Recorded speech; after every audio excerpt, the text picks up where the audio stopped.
نیفتی و عملیات نجات. روز بسیار قشنگی در پارک ویگلی شروع شده و ادی و دوستانش برای گردش به کنار رودخونه رفتن. ببینید اینجا چقدر قشنگ و دیدنیه. وای واقعا زیباست، خیلی قشنگه.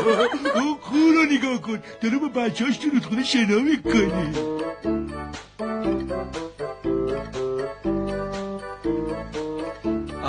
نه نیفتی، اونا بچه قو نیستن.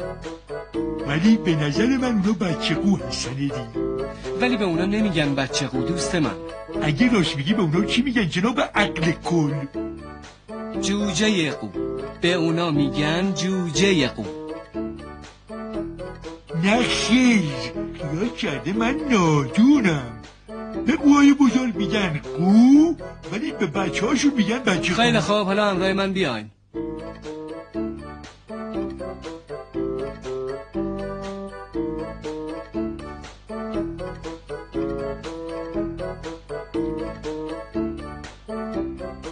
نگاه کنید چه برگای قشنگی روی آب شناورن. این برگا میتونن سر جاشون وایسن. مراقب باش ادی.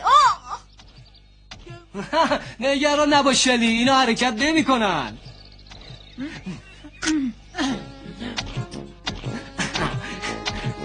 ادی تو مطمئنی؟ ولی من احساس میکنم داری از ما دور میشی.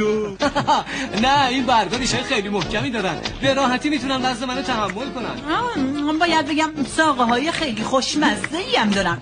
خوشمزه؟ وای کمک کنید کرمای خاکی نمیتونن شنا ولی کنن. تو گفتی میتونن ادی. نه نیفتی، دروغ گفتم، من نمیتونم شنا کنم. باش ادی، تو باید بپری. بپرم؟ نه نمیشه، نمیتونم.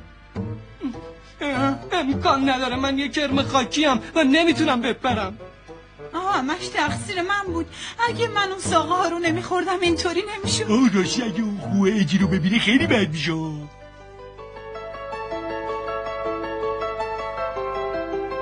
بیچاره ادی، باید قبل از اینکه دست اون قوی عصبانی بهش برسه نجاتش بدیم. اونجا رو نگاه کنید، داره همینطوری میره به طرف پایین رودخونه. صبر کن ادی، من نجاتت میدم.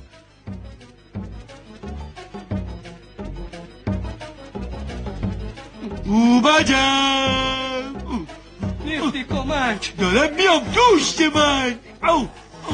نترس زود باش ادی، خودتو بکش بالا. بیا اینجا، خودتو بکش بالا. بیا پیشونی گردن من. بیا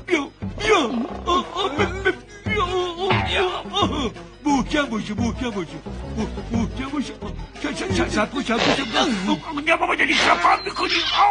بیا خوبی کن حالا.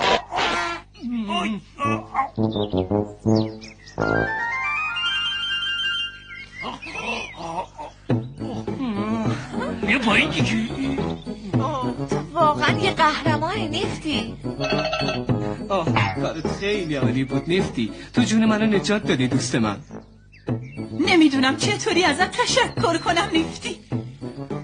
راستشو بخوای نیفتی عزیزم، اگه تو فکر میکنی بچه های قو اسمشون بچه قوه، پس حتما درسته. مگه میشه تو اشتباه کنی؟